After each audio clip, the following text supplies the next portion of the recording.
Hi என் மக்களே, நம்ம இன்றைக்கி பார்க்க போகிற ரெசிபி துப்புவாழை மீனோட புட்டு தான். அது என்ன எப்படிங்கிறத பார்க்கலாம் வாங்க.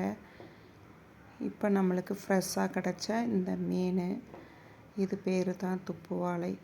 இதில் ஒரு ஸ்பெஷல் என்னென்னா, ஏகப்பட்ட முள் இருக்கும். அதை பார்த்து பொறுமையாக க்ளீன் பண்ணி எடுங்க. இந்த மாதிரி தலையும் வாழையும் கட் பண்ணிவிட்டு சுத்தம் பண்ணி ஒரு இட்லி பாத்திரம் அதில் வச்சு வேக வச்சு எடுக்கணும்.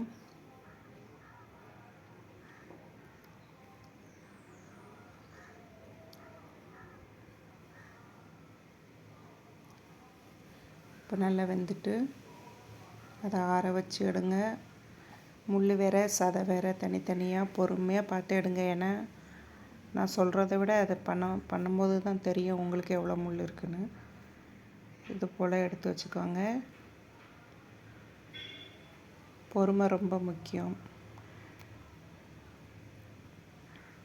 இப்போ ஒரு கடாயில் தேங்காய் எண்ணெய் விட்டு கடுகு, வெங்காயம் நல்ல பொடியாக நறுக்கி கறிவேப்பிலை சேர்த்து வதக்கிட்டு, மஞ்சத்தூள் ஒரு ஸ்பூன், தேவையான அளவு உப்பு, அப்புறம் நம்ம க்ளீன் பண்ணி வச்சுருக்கிற இந்த மீன் சேர்த்து நல்லா மிக்ஸ் பண்ணிவிட்டு, தேங்காய், சீரகம், பச்சை மிளகா 3 கீரைக்கு தட்டுற மாதிரி தட்டி இதை கூட சேர்த்து மிக்ஸ் பண்ணி விட்டுருங்க. அவ்வளோதான், முடிஞ்சிருச்சு. செம்ம டேஸ்ட்டாக இருக்கும். ட்ரை பண்ணி பாருங்கள்.